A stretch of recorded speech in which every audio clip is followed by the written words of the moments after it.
Let us jump into rotational overlap. So we have our blocking from the last one. Now we are going to add something that's called rotational overlap. So what rotational overlap is you're overlapping your rotation from your translation. So if you look at me in my head, if you imagine that I'm going up and down like this, right? So, and it's just my head moving up and down.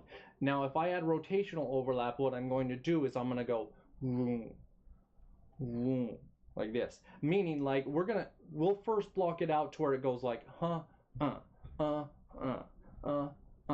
but then we're going to overlap that rotation so that when the down translation hits, our rotation keeps going, and then it goes like this. This is going to be a common thing that we're going to see a lot of, and we're going to want to add to our work. So let's go ahead and add that to the body. Right now, we really haven't added much rotation at all so far in any of our work, and here we are now going to add some rotational overlap to our body. So let's first just go in and add some rotation. Before we even get into the overlap, we haven't even added rotation. So let's go down here. So for our antic, we're going to rotate this thing down. Now you'll notice that the knee moves because that moves the pivot point. So that's to be expected. Now, because I've done this like before, this actually made my knee look a little bit better. Before it was looking like this, and now it looks about like that. So it actually made the pose a little bit better. So at this point, you may have to adjust your translation depending.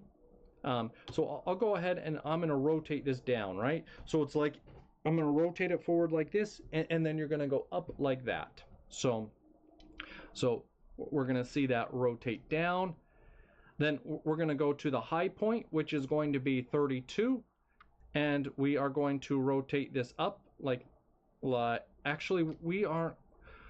How should I do this? We aren't going to actually rotate it on frame 32. We're just going to leave it as is for now. Then we are going to go to our contact pose. So our contact pose is on frame 37. This is our contact pose where our foot hits the ground. But it looks like our down is actually on 44. So we're going to keep this simple. And on frame 44, we're going to rotate this down again like this. So now we basically just rotated down here. It goes back to normal, and then it goes down here as well, and then it should end up back to default like this. So we should have something that looks like this right now. Pretty basic, like this. We've basically added just our two downs. So we're gonna get into it, and we're gonna add a little bit of overlap now to some of this. So we're going to, right now, you'll notice that the body comes down and stops on frame 25, and then it starts moving up. Our rotation also rotates and stops on 25 and starts rotating up. We want to actually overlap that. So what we're going to do in this case is we're just going to grab our rotation, which is our rot X. So if we just go right here to this one right here, we are going to go ahead and just move this over one frame like this. So we're going to keep that rotation like this. Great. Now we want to rotate up, and if we look at the high point here again, so we'll go ahead and look at our high point, which is 32. So we'll offset this again by, you know what, let's do it by 2 frames this time. So I'm going to move this key over by 2 frames. And I'm going to rotate this up just slightly like this. Great. I can see that over these 2 frames, it rotates back to 0. I don't really need this key, so I'm going to select it and I'm going to delete it for now. So now I should have it. It slowly and smoothly rotates like this. Great. And then let's see. Here is my contact pose right here on 37. So I actually I'm going to go ahead and I'm going to set another key right here on this, and I'm going to keep having this rotate up like this.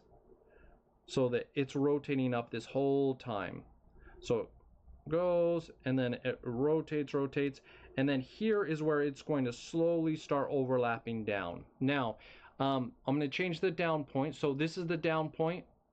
So if we look at the vertical, like when it actually hits down, we'll see that that is on frame 44. So we know that we need this to be offset. Let's go ahead and offset this again for demonstration. I'll do this for maybe 2 frames. I'm going to go ahead and delete this key right here on 39 because I don't need it.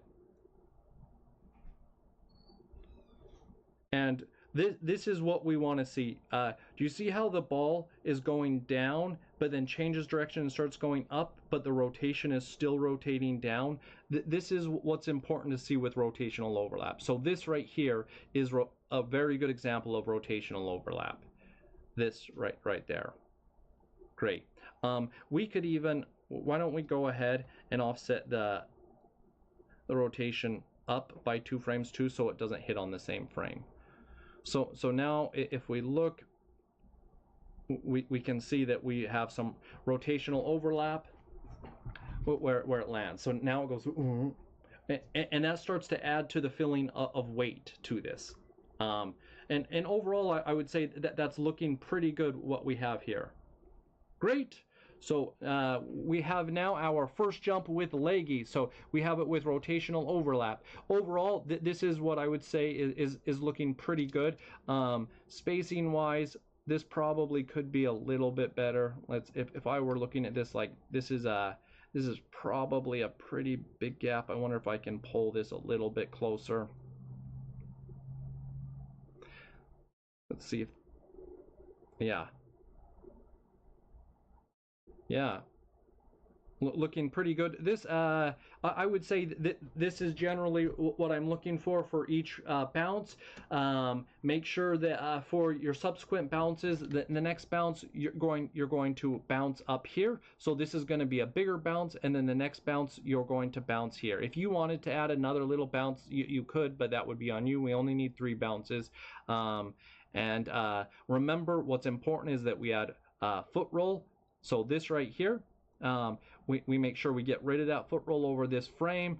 We add toe flop right here. We think of our contact pose, and that we get rid of that toe flop the frame after, and that we have rotational overlap. Cool. Yep. Okay. I will see you in the next lecture.